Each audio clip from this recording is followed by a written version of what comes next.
Hari Bol, Hari Bol.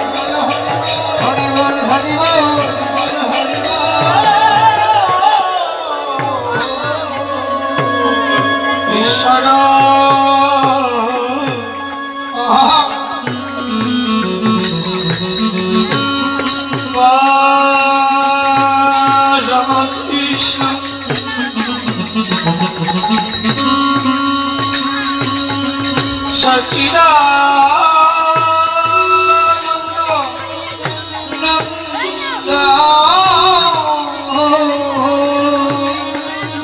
Sachidananda বিগ্রহ বিগ্রহ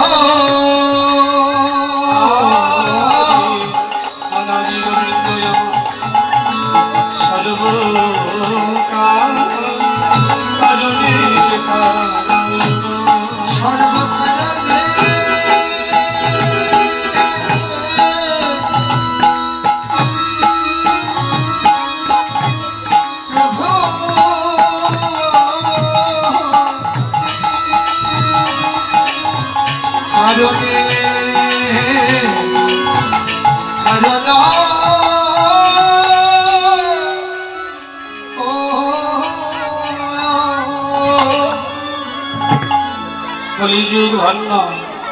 এলো শ্রী চৈতন্য এলো শ্রী চৈতন্য সত্য যুগে 12 বর্ষে ধ্যানে যাহা হয় ধ্যানে যায় কথাগুলো একটু মনোযোগ সহকারে শুনবেন খুব জ্ঞান হচ্ছে কথা হচ্ছে না বসেন সবাই বসেন গাছের শত্রু যেমন লতা দেখবেন যেই গাছে লতা ঘিরে নেয় সেই গাছ থেকে কিন্তু সহজে বাড়তে যায় গাছের শত্রু যেমন লতা তেমনি কীর্তনের শত্রু হলো কথা যত কথা বলবেন তত আমার কীর্তন ব্যাঘাত আজ কীর্তন শুনতে এসেছেন কীর্তন শোনার পর অনেক যে কথা বলছেন বুঝছেন না কিছু বুঝলেন না বাড়িতে গিয়ে যে আমার যে কে কীর্তন গাইলেও কিছু বুঝলেন সমস্যা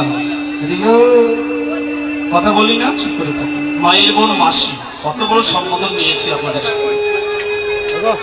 ও শুধু মায়ের কথা বলছে নাকি মাসিরাও বলছে বাবারাও বলছে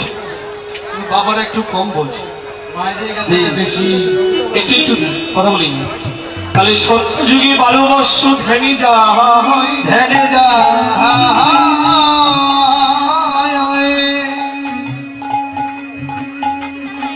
ত্রেতা যুগে 1 বর্ষ যজ্ঞে যজ্ঞে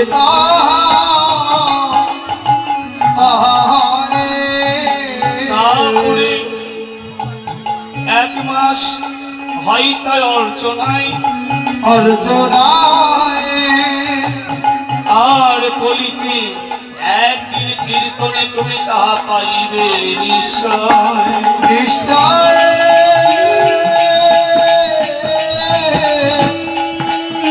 তুমি তাহা পাবে নিশ্চয় রাধে মা কে বলে বৈষ্ণবের কৃপা নেই সংকীর্তনের কৃপা নেই কে বলছে আপনি যদি এখানে বসে বসে ঘুমিয়েও পড়েন যদি এই বৈষ্ণব ভক্তির বাজারে আপনি যদি বসেও থাকেন ঘুমান কীর্তনটার নাম শুনে তবুও আমার মহাপ্রভুর কৃপা লাভ হয়ে এমন কৃপার জায়গায় জায়গা আচ্ছা বলুন তো আমরা সাধারণ লোক যাই গঙ্গায় স্নান করতে গঙ্গা দেবী ভগবান গোবিন্দকে বলে হে গোবিন্দ কত পাপি তাপি এসে আমার জলে চান করে যান এত পাপ আমি কোথায় রাখবো সেই ভগবান আবার গঙ্গাকে বলেছে কি মজা গঙ্গা শোনো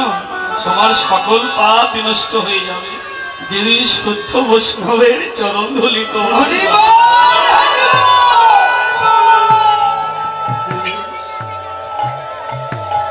তাহলে এতজন এসেছে কি কামনা বাসনায় নিয়ে এসেছে দেখবেন একটা প্রশ্ন আমি করে যাব আমি বলবো না তবে অন্য জনের কাছ থেকে শুনে নেবেন উত্তরটা শুনে নেবেন আমি বলবো না উত্তরটা সাধুগুরু বৈষ্ণবদের অনুরোধ থাকলে আমাকে উত্তর বলতে বলবেন না একটা প্রশ্ন সেটা হলো দেহে যখন প্রেম আসে কাম থাকে কোথায় আর যখন দেহে কাম আসে তো প্রেম থাকে কোথায় এটা হলো প্রেমের বাজার এটা হলো প্রেমের বাজার অভক্ত যদি অভক্তি নিয়ে আসে, এখানে ভক্তিময়তে কামটা দূরে চলে যায়।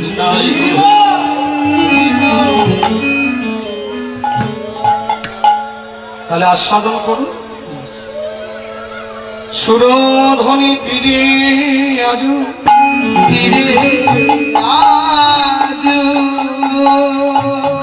কমল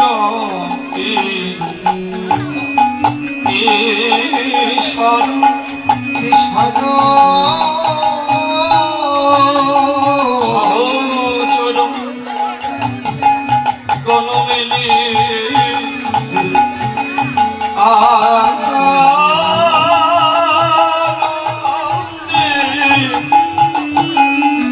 আনন্দে বিভার